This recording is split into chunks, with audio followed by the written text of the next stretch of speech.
Fibonacci yang paling besar 61,8. Area base secara fundamental juga mendukung hal dia balik.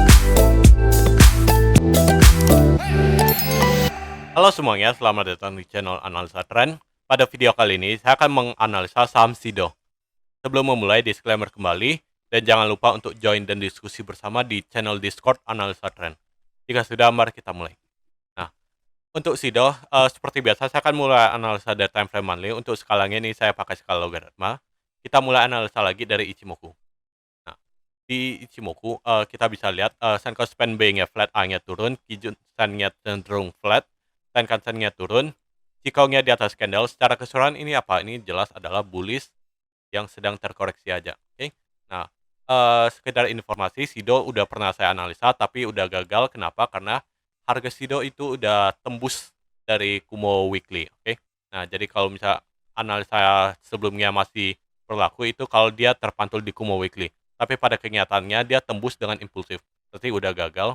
Nah, next kita ke weekly. Ini kita bisa lihat Kumonya udah dead cross masknya. Kijun Sen Kijun Sen dan Tenkan Sen-nya ini mengarah ke bawah, Chikou di bawah candle. Secara keseluruhan ini adalah strong bearish. Nah, terus next kita zoom di daily. Daily ini juga udah jelas ya, ini adalah strong bearish, di mana Kijun Sen Tenkan Sen-nya ini juga udah dead cross cukup cepat penurunannya. Nah, dan yang perlu kita perhatikan itu sebenarnya adalah ini, Kumo daily-nya. Oke.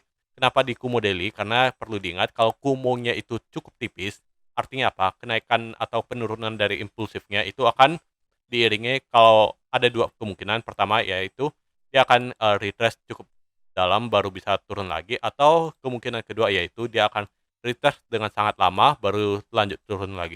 Nah, itu ada dua kemungkinan ya. Nah, tapi secara keseluruhan di Ichimoku kita bisa tahu kalau SIDO ini adalah trend bearish. Oke. Terus kita next, kita mau coba analisa dengan Elliott Wave. Nah, Elliott Wave langsung saya gabungin sama Kumo dan Stochastic. Nah, di mana low paling rendah adalah di sini. Nah, kita karena kurang jelas ya, saya mau langsung zoom aja di weekly. Nah, di weekly ini apa? Kalau kalian ikutin analisa yang sebelumnya itu kalian udah tahu ini wave 1, ini 2, terus tiganya ada revisi, yang awalnya tiganya di sini, saya akan revisi, kemungkinan tiganya selesai di sini. Terus 4-nya ini di sini kemungkinan. Nah, terus 5 selesai di sini. Terus 5-nya itu kayak gimana? 5 kalau dilihat subwave-nya itu 5 kayak gini. Salah. Ini wave 1, 2, 3, 4, dan 5. Nah, ini untuk subwave-nya, oke. Nah, di mana kalau kalian lihat ini mungkin adalah kelihatan seperti rising wedge. Oke. Nah, terus next, ini apa? Berarti kan dia udah 5 wave kan. 5 wave turun, artinya dia adalah penurunannya yaitu A, B, C. Oke. Nah, di sini kita bisa lihat ini adalah wave A yang ternyata belum selesai terjadi, nanti ada B dan C. Nah, kita zoom lagi ya. Wave A-nya apakah udah selesai? Wave A ini kemungkinan ada 5 wave. Kita bisa lihat ini penurunan pertama impulsif, dan sekarang adalah penurunan impulsif kembali. Dimana kita bisa counting ini adalah wave 1, 2, ini adalah 3 yang belum selesai, 3 yang ARB beberapa hari ini, dan 4 dan 5. Baru nanti A, nanti ada B, dan C.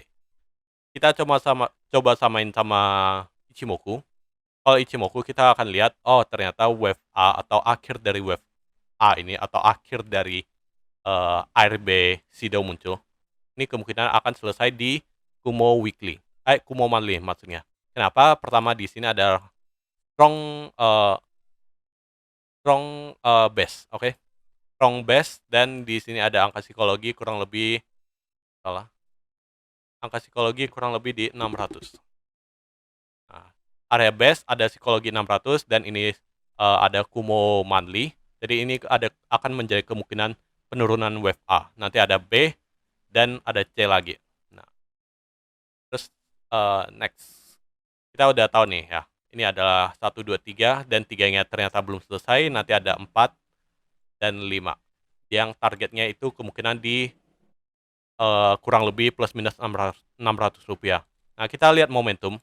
Momentum apakah ada divergence? Jelas ini nggak ada.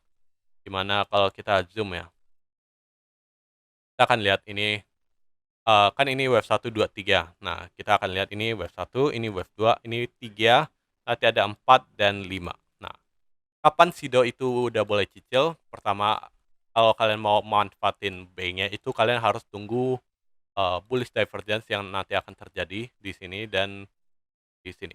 Nah, ini divergence di time frame weekly ya. Nah, kalian bisa incar di sini. Terus untuk kenaikan ini itu ada di mana? Kita bisa lihat ini adalah rally base rally. Oke. Mana ini adalah base. Kita bisa targetin ke Rp900 untuk kenaikan B-nya. Nah, tapi apakah B-nya ini bisa sampai Rp900? Belum tentu ya, karena kita bisa lihat di sini nanti akan ada Kumo weekly. Nah, bisa jadi antara dia sampai ke 900 atau kalau tidak sampai ke 900 dia akan sampai ke Kumo weekly, retrace kembali ke Kumo weekly dan akan melanjutkan penurunan. Ingat di sini ada Kumo monthly. Jadi sebenarnya B ini bisa jadi akan sampai ke cluster antara Kumo weekly dan Kumo monthly. Nah, antara gini atau dia akan tetap lanjut ke 900 baru lanjut turun lagi. Nah, terus kalau kayak gini kan berarti skenario-nya jelek banget ya. Jelek banget. Kenapa Sido itu bisa dapat skenario yang jelek banget? Yang C-nya bahkan kemungkinan bisa turun ya. Nah, itu nanti kita akan jawab di fundamental. Nah, terus next kita zoom di daily ya. Kita lihat kondisi beberapa hari terakhir ini ARB, terus yang hari ini Rabu tanggal 3 Agustus ini ada ada sedikit perlawanan tapi masih ditutup dengan candle merah. Nah, apakah ini akan melanjutkan penurunan? Kalau dilihat dari strukturnya jawabannya iya. Ini kemungkinan besar akan melanjutkan penurunan. Karena ini wave 1, 2-nya kemungkinan di sini. Ataupun dia ternyata wave 2-nya kayak gini, kompleks kayak gini. Berarti perlawanannya itu juga cuma paling besar ya wave 4 sebenarnya. Tapi kalau kita lihat dari momentum ya, kalau lihat dari momentum di daily, kita akan bisa lihat ini wave 1, wave 2 kemungkinannya itu selesainya, kemungkinan nggak akan selesai di sini sih sebenarnya. Kemungkinan antara di sini atau di sini. Oke. Nah, di sini saya akan asumsi wave 2-nya itu selesai di sini. Kita asumsi simpel aja selesai di sini dan sekarang ada 3, nanti ada 4 dan 5. Nah, oke. Nah, kalau kayak gini, apakah wave 3 merah ini udah selesai? Nah, ini saya hapus ya yang time frame besarnya karena itu masih agak lama, oke. Apakah wave 3 merah ini udah selesai? Wave 3 merah ini kayaknya belum selesai juga karena di dalam wave 3 merah ini kemungkinan ada ini. Subwave yang lebih kecil lagi. Dan warna hitam. Nah, ada kemungkinan wave 3-nya ini masih belum selesai dan kemungkinan ya, apakah targetnya akan ke 600? Kemungkinan besar sih iya. Berarti kalau lihat dari skenario ini, kan tadi Ichimoku kita bisa tahu kalau ada kemungkinan dia akan retest cukup tinggi dan lanjut turun atau uh, retest cukup lama dan turun. Nah, kemungkinan besar kalau yang saya lihat secara alert wave, itu kemungkinan besar yang akan terjadi yaitu dia setelah drop cukup tajam, dia akan retest cukup lama dan lanjut turun. Kemungkinan baru bisa naik.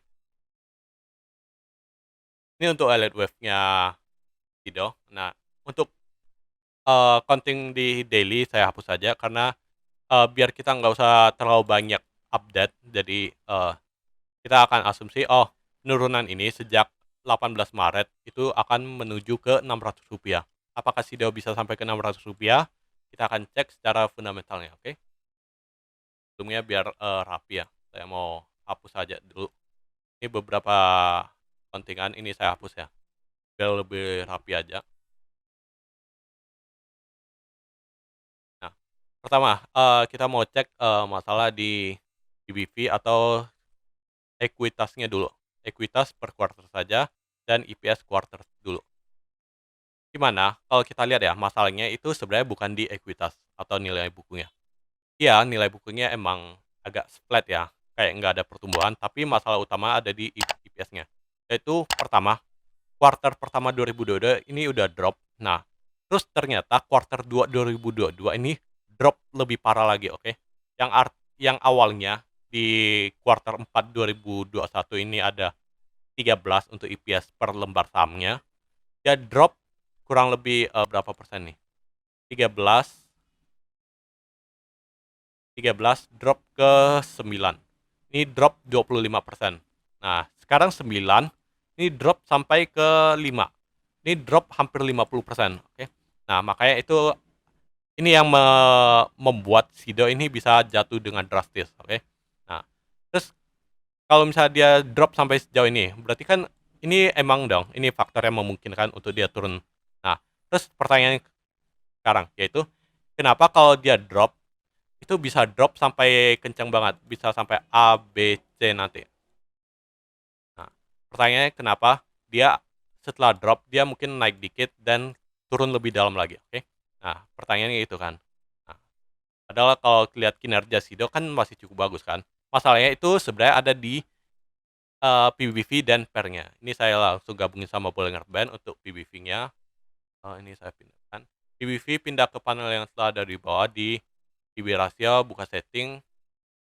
Saya mau sumber ini pakai PB ratio, untuk panjangnya ini pakai 260 candle, karena kalau di weekly itu kurang lebih 5 tahun ya, oke. Nah, lihat nih, harga Sido di 765, itu aja PBV-nya itu 7,08 dan rata-ratanya ada di 5,88. 5,88 kan. Berarti harga sekarang nih, yaitu 765 dibagi PBV sekarang itu 7,08. Berarti nilai buku Sido ini sebenarnya cuma 108. Nah, rata-ratanya aja itu ada di 5,88. Berarti kalau misalnya Sido ini mau balik ke rata-rata PBV 5 tahunannya, itu harus balik ke ini 626. 626 itu ada di mana? Kita lihat ya. Koordinat 626. Lihat di area base. Nah, jadi ada kemungkinan besar kalau A ini emang akan atau penurunan yang sejak 14 Maret itu kemungkinan akan menuju ke Rp600 atau area base ini. Ini kemungkinan yang cukup besar. Nah, terus kenapa dia akan lanjut ke C? Kenapa dia akan lanjut ke C? Kenapa? Karena Sido ini sebenarnya mahal kalau buat saya pribadi ya. Tapi kayaknya nggak cuma buat saya pribadi aja sih. Menurut kayaknya banyak sih yang pasti sadar kalau sebenarnya Sido ini dijual cukup mahal, oke. Nah, kita bisa lihat pair-nya ini 19. Yang sebelumnya ketika sebelum dia naik di sini, sebelum dia naik di akhir 2017, pair-nya Sido itu sebenarnya ada di sekitaran sini. Sekitaran 16 ke 15 lah. 16 lah anggap kan. Pair-nya 16. Kalau pair-nya 16, pertama nih, kita lihat ya. IPS saya mau cek TTM, yang IPS TTM-nya. Nah, lihat nih. IPS yang TTM-nya ini ada di 40 perak per lembar. Nah, kalau misalnya PI-nya 16 berarti sama dengan harusnya ya 40 kali 16. Nah, harusnya Sido ini balik ke ini 640. Ini kalau mau pair-nya balik ke yang lebih mendingan ya. Nah, tapi tetap aja dia kalau balik ke 640 atau 625 itu tetap aja PBV-nya itu 5,88. Nah, 5,88 itu sebenarnya PBV yang cukup mahal. Artinya apa? Kalau misalnya saya ada modal atau Sido ini sebenarnya modalnya misalnya Rp100, kita jual Sido ini dengan harga 6 kali lipat dari modalnya. Nah, sebenarnya itu kan hitungannya cukup mahal kan. Nah, maka dari itu kemungkinan besar Sido ini akan melanjutkan penurunan. Nah, terus normalnya itu berapa? Normalnya itu berapa? Normalnya kalau menurut saya pribadi itu, ingat pair itu kurang lebih di 10. Kalau pairnya balik balik ke 10 pairnya, berarti 40 kali 10. Berarti Sido itu harusnya normalnya itu kalau menurut pair itu harus di 400. Kalau pairnya di 400 berarti kan PBV-nya tinggal balik ke 4, oke. Di area 4. 4. Nah, di sini.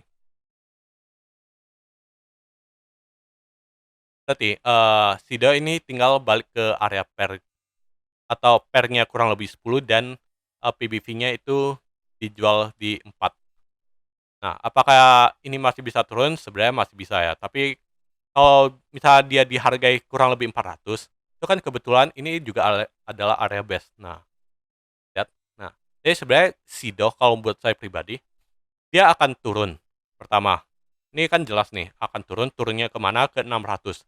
Tapi kalau buat saya pribadi, 600 sebenarnya ya masih mahal untuk Sido ya. Nah, untuk nilai yang lebih wajar itu sebenarnya ada di ini, Rp400. Kenapa? Karena kalau misal dia harganya di Rp400, otomatis PBV-nya ini akan turun sampai ke PBV sama dengan 4 dan pair balik ke yang lebih normal, yaitu pair sama dengan 10. Tuh, itu alasannya secara fundamental. Makanya ada kemungkinan kalau ini penurunannya adalah ABC. Nah, jadi, untuk Sido gimana dong? Kalau kita untuk invest jangka panjang sebenarnya pas cicil di atas ini berarti salah kan? Ya emang jelas dong, berarti ya kemungkinan besar salah kan? Kenapa? Karena pertama, ketika kalian beli Sido di pucuk sini, itu kan kalian udah sadar nih, sebenarnya Sido ini PBV-nya udah naik terus, oke? Nah, jadi, sebenarnya semakin tinggi Sido, semakin tinggi PBV itu sebenarnya semakin tidak boleh dicicil, oke? Nah, apalagi dia udah pertama, dia udah di atas rata-rata 5 tahunannya. Kedua, ketika dia naik terus yang ini, itu sebenarnya udah di atas, upper band-nya, udah di atas upper band-nya. Jadi sebenarnya ketika Sido di sini, ini sebenarnya saat-saatnya untuk untuk jual sebenarnya, karena dia udah dijual terlalu mahal. Nah, tuh, oke. Nah, jadi untuk Sido kesimpulannya kayak gimana, Sido ini sebenarnya trennya udah dari bullish, ini udah berubah tren menjadi bearish trend, di mana secara struktur Elliott Wave ini akan membuat struktur ABC atau zigzag correction, di mana penurunan sejak 14 Maret ini adalah wave A, yaitu wave 1, 2, 3-nya belum belum tentu selesai, ada 4 dan 5. Nah, kalau misalnya mau peluang, misalnya mau keluar nih dari Sido kan, mungkin kalian bisa pertimbangin antara keluarnya di wave 4 ini atau di wave 5, wave B ini, oke? Nah, karena wave B ini ada kemungkinan, ingat setelah penurunan yang tajam dia akan ada koreksi untuk naik. Nah, cuma perlu diingat, pertama, dia ada resisten kuat di Kumo Weekly nanti yang akan terbentuk. Kedua, ini adalah area base yang cukup kuat atau area Rp900. Nah, terus next setelah dia naik lagi ke B, kelanjutannya gimana? Kelanjutannya kemungkinan dia akan drop lagi ke C. Nah, ke C itu kenapa? Karena secara fundamental, sebenarnya Sido ini bagus secara fundamental, cuma karena dia dijual terlalu mahal, ditambah pemicunya sebenarnya pertama nih, Sido ini dijual terlalu mahal untuk pair dan PBV-nya ini udah terlalu, pair-nya udah terlalu tinggi dan PBV-nya udah terlalu tinggi, dijual terlalu mahal. Dan ditambah lagi, 2 quarter di 2022 ini turun, pendapatannya turun. Itu sebagai pemicu untuk dia mulai turun dari wave A, nanti ada B dan ke C. Terus nilai wajarnya itu kemana? Pertama, wave A ini kemungkinan besar akan terpantau di plus minus Rp600, terus naik lagi B untuk koreksi. Nah, terus dia akan turun lagi menuju ke harga yang lebih wajar itu di C, yaitu kurang lebih plus minus Rp400. Kenapa Rp400? Pertama, karena PBV-nya ini harus turun di kurang lebih PBV yang lebih wajar, misalnya 4, dan pair-nya ini harus turun di bawah lagi kurang lebih di 10, karena kalau misalnya pair-nya di bawah 10 atau 10, ini udah pair-nya udah cukup bagus dan ini udah layak untuk dikoleksi. Terus kita mau gabungin lagi sama ini tadi, saya lupa Fibonacci-nya ya, ini tuh kalian tarik gini, oke, di mana 61,8 dari wave impulsif besar ini kebetulan di plus minus 400. Nah, berarti eee, tepat ya analisanya, secara fundamental, teknikal juga mengkonfirmasi. Terus kalau kita mau cluster ini juga kemungkinan kayak gini nanti. Nah, kalian bisa lihat secara Fibonacci ini kemungkinan akan saling melengkapi dengan fundamentalnya. Lihat ada cluster 1272 dan 2,272 dan area Fibonacci yang paling besar 61,8. Area base dan secara fundamental juga mendukung. Kalau misal dia balik ke 400, PBV-nya ini udah lebih normal penjualannya dan pair-nya itu udah lebih bagus, oke? Jadi, itu aja untuk analisa SIDO. Jadi SIDO ini ada kemungkinan untuk dia turun ke 600 dalam jangka waktu dekat, naik lagi, dan jangka waktu panjang dia akan turun ke Rp400. Kecuali, ini akan salah kecuali, dia bisa menembus Kumo Weekly. Nah, kalau dia tembus Kumo Weekly, analisa ini salah. Tapi selama Kumo Weekly-nya tidak tembus, analisa ini valid. Oke, sekian untuk analisa ini. Silahkan dikoreksi jika ada salah. Sekian dan terima kasih.